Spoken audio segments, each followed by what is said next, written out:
Welcome my dear students.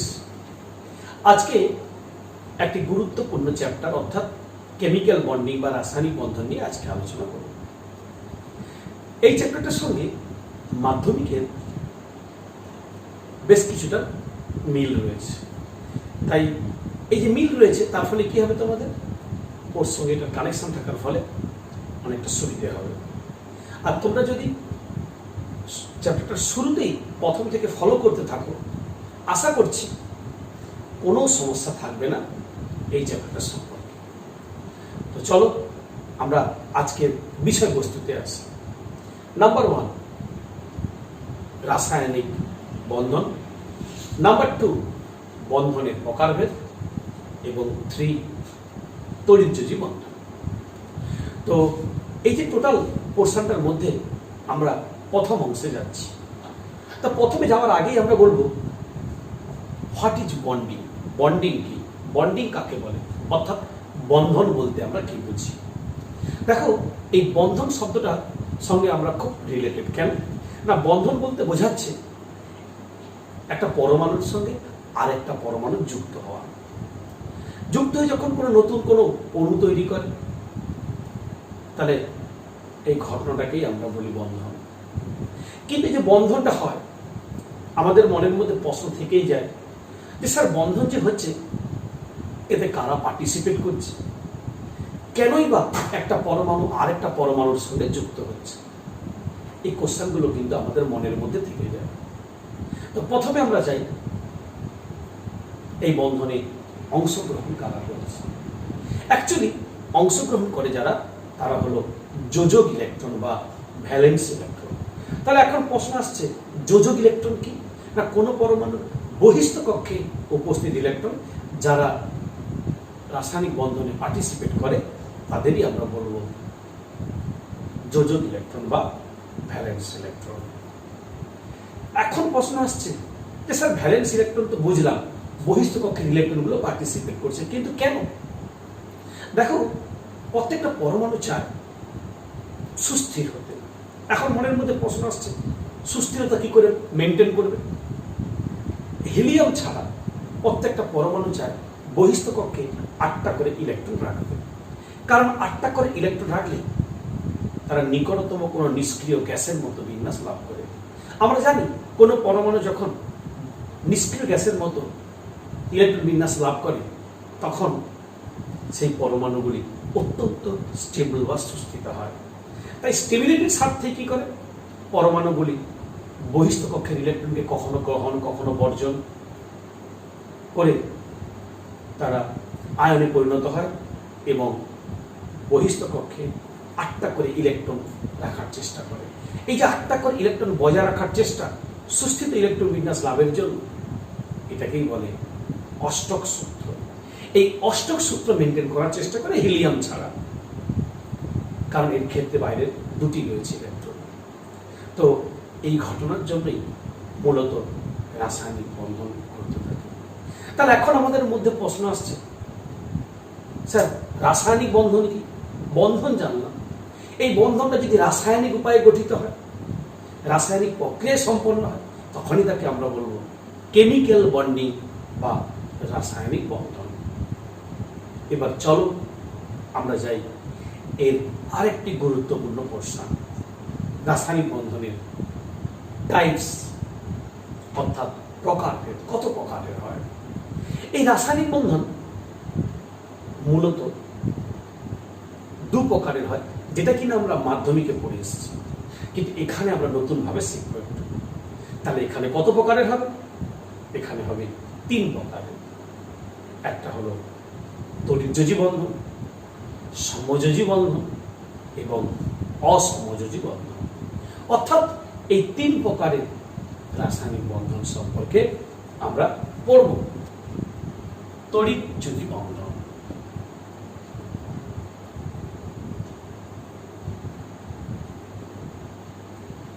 সমযোজী বন্ধন আর অসমযোজী বন্ধন।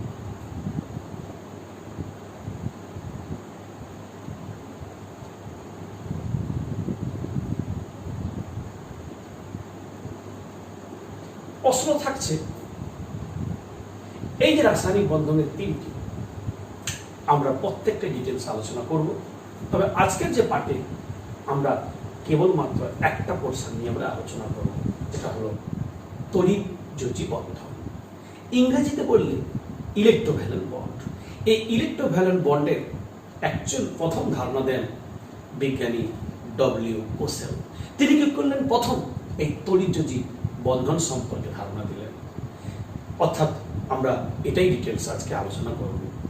তোমরা যদি ভিডিওটা শেষ পর্যন্ত দেখো তাহলে এই রাসায়নিক বন্ধনের শুরুর প্রথম ভিত অর্থাৎ গোড়াটা সুন্দরভাবে হয়ে যাবে।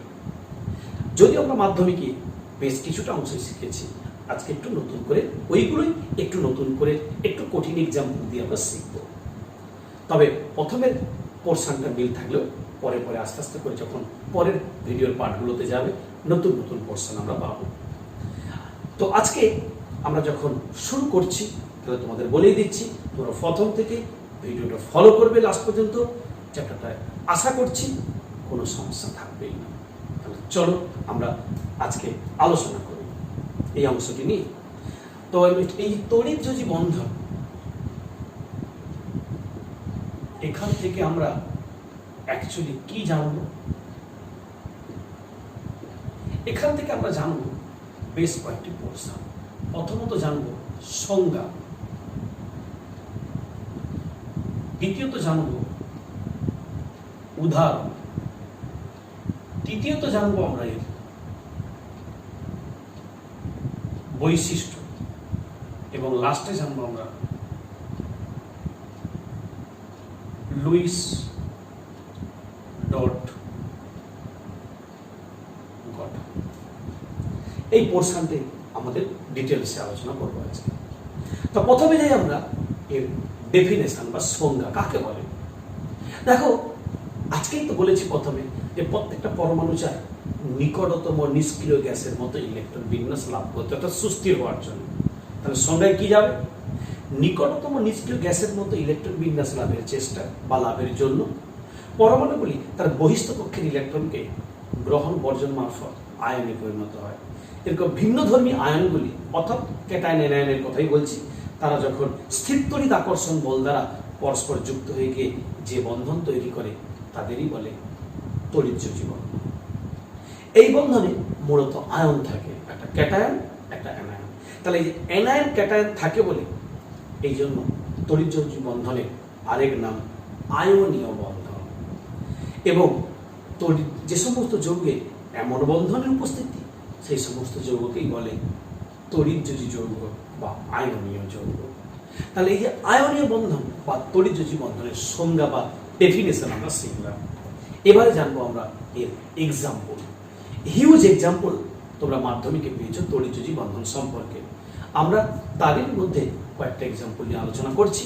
যেমন ধরো NaCl, KCl, MgCl2, CaCl2, Al2O3 etcetera. এরকম হিউজ এক্সাম্পল রয়েছে যেখান থেকে আমরা এই তড়িৎযোজী বন্ধনের উদাহরণ পাই। তো এবারে চলে আসি আমরা এর বৈশিষ্ট্য কি। তো বৈশিষ্ট্য বা ক্যারেক্টারিস্টিক যদি বের করতে চাই আমরা, অর্থাৎ জানতে চাই এ সম্পর্কে, তাহলে আমাদের কি করতে হবে? এই যৌগগুলোর সম্পর্কে ধারণা পরিষ্কার হতে হবে। প্রথমত বলে রাখি, এই যৌগগুলি সাধারণত কঠিন অবস্থায় থাকে, নাম্বার 1। নাম্বার 2 কি? এরা সাধারণত জলে দ্রাব্য হয়। নাম্বার 3 কি? শুধু জলে দ্রাব্য নয়, তাপ ও তড়িতের সুপরিবাহী হয়, তড়িৎ পরিবহনে সক্ষম হয়। এরা কোনো সমাবয়বতা বা আইসোম্যারিজম থাকে না। এদের গলনাঙ্ক স্ফুটনাঙ্ক বেশি হয়। এই সমস্ত এদের ক্যারেক্টারিস্টিক্স বা বৈশিষ্ট্য। তো এবার আমরা যাব এটা শেষ পোর্শন। শেষ পোর্শনটা কি? Luis dot structure.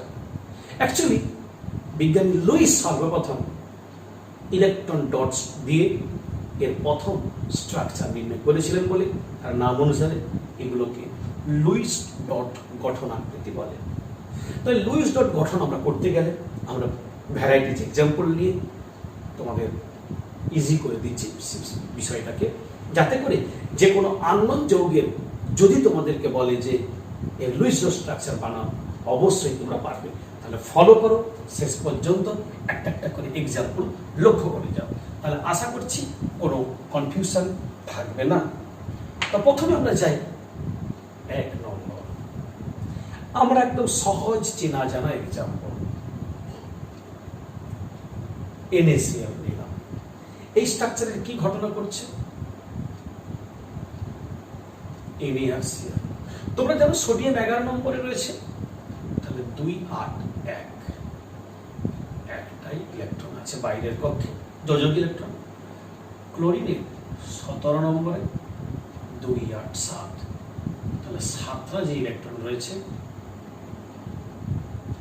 সেই 7টা ইলেকট্রন আমি দেখাচ্ছি।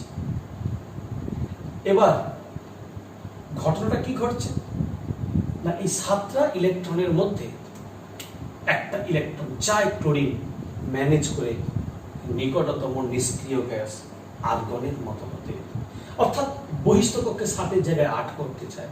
আবার সোডিয়াম একটা ইলেকট্রন বর্জন করলে আমরা দেখব একটা ইলেকট্রন বের করতে পারলে নিকটতম নিষ্ক্রিয় গ্যাস নিয়নের মতো হয়। তাই সুস্থির ইলেকট্রন বিন্যাস লাভের জন্য সোডিয়ামের কাছ থেকে একটা ইলেকট্রন ক্লোরিনে ট্রান্সফার হয়। সোডিয়াম ইলেকট্রনটা ছেড়ে দেওয়ার পর কি দাঁড়াচ্ছে? দাঁড়াচ্ছে sodium plus Cl minus.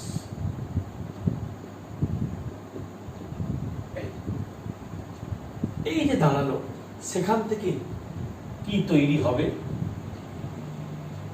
NaCl হয়ে গেল NaCl যৌগ।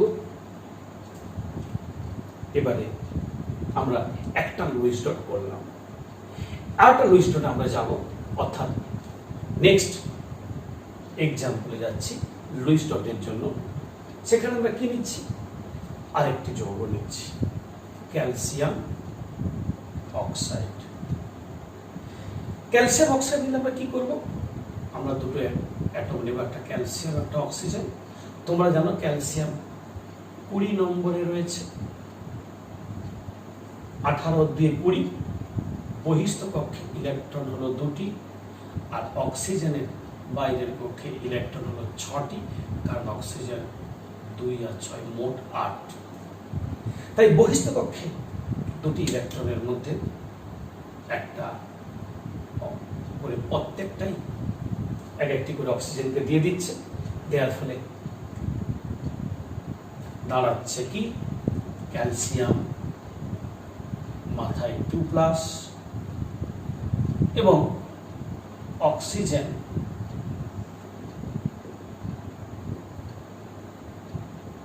মাথায় 2- তৈরি হয়ে গেল CaO ক্যালসিয়াম অক্সাইড। আমরা দুখানা লুইস ডট করলাম। এই লুইস ডটটা বোঝানোর জন্য আমরা নেক্সট পরের আরো এক্সাম্পলে আমরা যাব।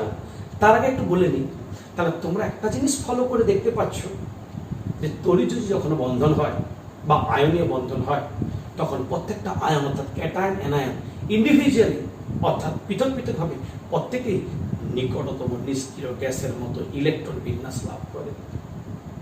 তাহলে আজকে তোমরা ইমাজিন করো, কল্পনা করো, যদি এমন কোনো পরীক্ষা করা সম্ভব হতো, তাহলে দেখে নাও সেটা কোনো যৌগ হতো কিনা। অর্থাৎ আমরা কি করছি? একটা পরীক্ষা করছি। তোমরা সামনে বসে আছো, স্যার কি করলেন? ক্লাসরুমে ঢুকলেন, টেবিলের উপর একটা এক্সপেরিমেন্ট করছে। কি করলেন? একটা কাঁচের জার নিলেন। তোমরা স্টুডেন্টরা বসে বসে লক্ষ্য করছো, ফলো করছো স্যারকে, দেখি কি পরীক্ষা করছেন। স্যার করলেন কি না, একটা জারের মধ্যে Na আর একটা Cl ছেড়ে দিলেন চিমটের সাহায্যে। ইমাজিন, কল্পনা করো। আমি আবার বলছি, তোমরা কেউ হাসবে না, তার কারণ চিমটার সাহায্যে সোডিয়াম বা ক্লোরিনকে আলাদা করে ধরে বিকারের মধ্যে রাখা যায় না। তাহলে কি করব আমরা? কল্পনা করছি, ইমাজিন। আমরা দেখব বাদ থেকে ফলো করছি সবাই, যে দেখি তো একটা যে সোডিয়াম আর একটা ক্লোরিনকে যে ভিতরে ছেড়ে দিলেন, ওরা কি করছে দুজন, এটা আমরা ফলো করার জন্য অথবা অবজার্ভ করার জন্য বাদ থেকে অপেক্ষা করতে থাকলাম। আমরা দেখলাম ক্লোরিন আর সোডিয়ামের মধ্যে একটা মিউচুয়াল আন্ডারস্ট্যান্ডিং হচ্ছে। কি না, সোডিয়াম চাইছে আমার 11 নম্বরে আছে, আমি একটা কাউকে গতিয়ে দিতে পারলেই আমার কাজ শেষ, কারণ আমার 10 হয়ে যাবে, তাহলে আমি নিকটতম নিষ্ক্রিয় গ্যাস নিয়নের মতো হব। সেম ক্লোরিন এমন ফ্রেন্ডই চায়। কেন না, সে চায় আমাকে এমন কোনো ফ্রেন্ড আছে যে আমাকে একটা ইলেকট্রন ডোনেট করতে পারে, কারণ আমি 17 নম্বরে রয়েছি। একটা ইলেকট্রন পেলে আমি নিকটতম নিষ্ক্রিয় গ্যাস 18 মতো হব, তাই আমি এমন ফ্রেন্ড চাই। সত্যি সত্যি তাই এর মধ্যে মিউচুয়াল আন্ডারস্ট্যান্ডিংটা সুন্দরভাবে হয় বলে তাই দেখলাম ইনিশিয়াল যৌগ তৈরি হলো। এবারে আমরা কাজ করলাম কি, এর পরিবর্তে ক্যালসিয়াম দিলাম। আমি আবারও বলছি, এটা ইমাজিন করতে বলেছি, এরকম পরমাণুকে কখনোই ধরে তোলা কাউন্ট করা সম্ভব নয়। তাহলে আমরা একটা সিএল আর একটা সি কে দিয়ে এবার আমরা বাদ থেকে দেখি, ফলো করার চেষ্টা করছি কি হচ্ছে ওদের মধ্যে। সেটা করতে গিয়ে দেখতে পেলাম আমরা যে ক্যালসিয়াম 20 নম্বরে রয়েছে। তাহলে ক্যালসিয়াম চাই 2টা ইলেকট্রন ছাড়তে আর্গন হওয়ার জন্য, কিন্তু ক্লোরিন আবার একটা ইলেকট্রন চায় 17 হওয়ার থেকে 18 হওয়ার জন্য। তাই ক্যালসিয়াম ছাড়লে দুটোই ছাড়বে, একটা ছাড়বে না, কারণ সেখানে ক্যালসিয়ামের স্বার্থ জড়িয়ে রয়েছে, স্টেবিলিটি। আবার ক্লোরিন নিলে একটাই নেবে, নিলে 18 হবে, তাই দুটো নিয়ে সে করবে তাই। তাই দেখবো এর দেওয়া আর ওর নেওয়া একটা নির্দিষ্ট যে আলোচনার জায়গায় ফলপ্রসূ হচ্ছে না, কারণ দুজনের চাওয়া পাওয়া সেম হচ্ছে না। তাই কি হবে, আজও পর্যন্ত কোনোদিন সিএসিএল যৌগ এই জন্যই হয় না। যদি সত্যিকারের হতো তাহলে সিএসিএল যৌগ পাওয়া যেত। তাই আমরা দেখতে সিএসিএল পাই না, অথচ দেখালাম সিএও পাই। ওটা দেওয়ার ফলে কি হলো, দেখলাম তখন ওদের আগে যেখানে দুজনের মধ্যে মিল হচ্ছিল না, দুজনের মধ্যে স্থির ডিসিশনে আসেনি, সেখানে অক্সিজেন দিতে সবটাই মিউচুয়াল হয়ে গেল। কি হলো না, অক্সিজেনের দুখানা দরকার, ক্যালসিয়ামের দুখানা ছাড়ার দরকার, তাই এটা পাওয়া যায় না, অথচ এটা পাওয়া যাচ্ছে। তার মানে এই যে কনসেপ্ট আমরা নিয়ে আসছি, এটা কিন্তু তড়িৎচুজি ক্ষেত্রেই দেখতে পাচ্ছি আমরা, যে যৌগগুলোর মধ্যে একটার সঙ্গে একটার মধ্যে মিউচুয়াল আন্ডারস্ট্যান্ডিং হচ্ছে, বোঝাপড়া হচ্ছে, তারপর যৌগ তৈরি হচ্ছে। তাহলে আশা করছি জিনিসটা বোঝা যাচ্ছে। এবার চলো আমরা লুইস ডটের আরো এক্সাম্পলে যাই আমরা, অর্থাৎ এক্সাম্পল 3 নম্বর এক্সাম্পল আমরা কি নিচ্ছি, ম্যাগনেসিয়াম ক্লোরাইড। তোমরা জানো যে ম্যাগনেসিয়াম 12 নম্বরে রয়েছে, তাহলে 2, 8, 2 বহিঃস্থকক্ষী ইলেকট্রনের সংখ্যা 2টি, আর ক্লোরিন রয়েছে 2খানা। প্রত্যেকটা ক্লোরিনেরই বাইরের কক্ষে 7টি করে ইলেকট্রন রয়েছে, অর্থাৎ 2, 8, 7। এখানেও রয়েছে 2, 8, 7। এই দুটা ম্যাগনেসিয়ামের 2টি ইলেকট্রনের মধ্যে একটা ইলেকট্রন এই ক্লোরিনকে দিচ্ছে, আর একটা ইলেকট্রন এই ক্লোরিনকে দিচ্ছে। তার ফলে ফাইনালি কি দাঁড়াচ্ছে, ম্যাগনেসিয়াম 2টা ইলেকট্রন ছেড়ে দেওয়ায় মাথায় 2+, দুখানা ক্লোরিন একটা একটা করে ইলেকট্রন নেওয়ায় Cl-, এইভাবে তৈরি হলো MgCl2। এই হলো লুইস ডট ম্যাগনেসিয়াম ক্লোরাইড। এবারে আমরা যাচ্ছি নেক্সট, অর্থাৎ এক্সাম্পল 4। এই এক্সাম্পল 4-এ আমরা কি নিচ্ছি, আরেকটি নতুন এক্সাম্পল। সেই এক্সাম্পল দিয়ে আমরা আবার এটাকে আরেকটু ভালো করে বোঝানোর চেষ্টা করছি।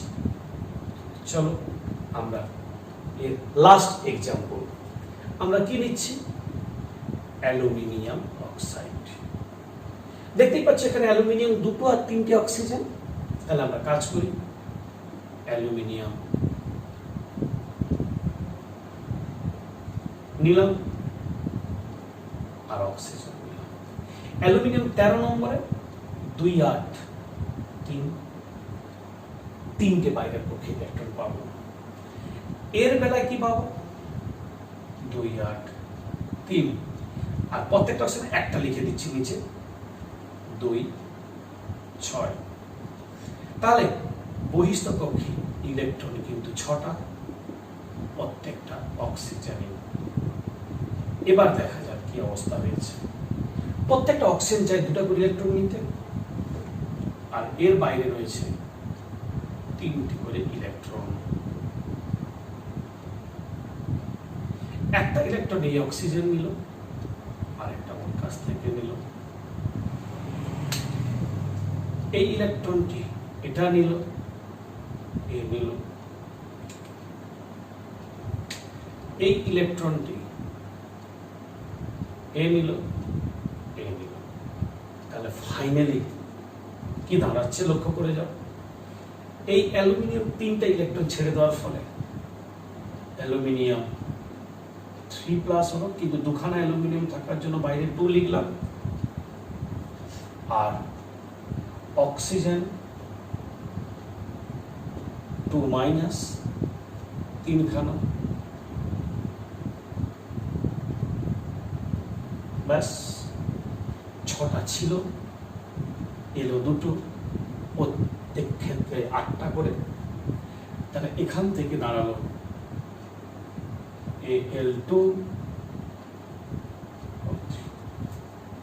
এই হলো লুইস ডট তড়িৎযোজী যৌগের।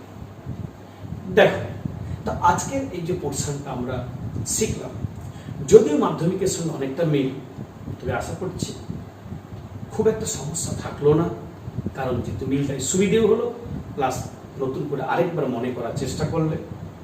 তাই আমরা আজকের যে অংশটা আশা করছি তোমাদের সম্পূর্ণটাই কমপ্লিট হয়ে গেছে।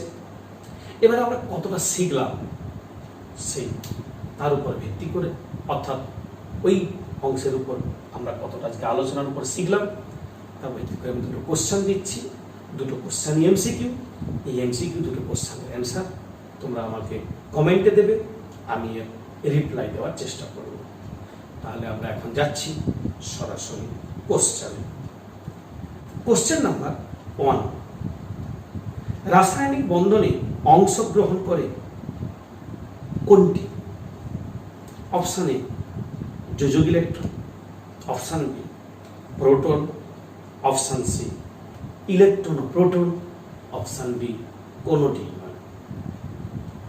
নেক্সট কোশ্চেন, অর্থাৎ কোশ্চেন নাম্বার 2, সাধারণ উষ্ণতা ও চাপে কঠিন অবস্থায় থাকা পদার্থটি হল অপশন এ সমযোজী, অপশন বি তড়িৎযোজী, অপশন সি উভয়, অপশন ডি কোনটি নয়। তাহলে তোমরা কি করবে? আগের মতো যে বলেছিলাম 2টো কোশ্চেনের অ্যান্সার কমেন্টে বলবে। তো কমেন্টে দেওয়ার পরই আমি তো বলেই দিয়েছি আগে আমি রিপ্লাই দেওয়ার চেষ্টা করব। আজকের পার্টে আশা করছি তোমাদের কোনো সমস্যা নেই। তো যদি থেকেই থাকে তোমরা অবশ্যই আমাকে কমেন্টে জানাবে কিংবা মেল আইডিতে জানাবে। এটা যেহেতু তোমাদের প্রথম, এই চ্যাপ্টারের প্রথম পার্ট, আস্তে আস্তে করে আমরা ডিটেলসে ঢুকবো, নতুন নতুন পোর্শনে যাব। তোমরা পরপর ভিডিওগুলো ফলো করবে, এই চ্যাপ্টারটার আর কোনো সমস্যা থাকবে না। যদি তোমাদের ভিডিওটা ভালো লেগে থাকে অবশ্যই লাইক, শেয়ার এবং সাবস্ক্রাইব করবে। তোমাদের সঙ্গে আমার দেখা হবে নেক্সট ভিডিও।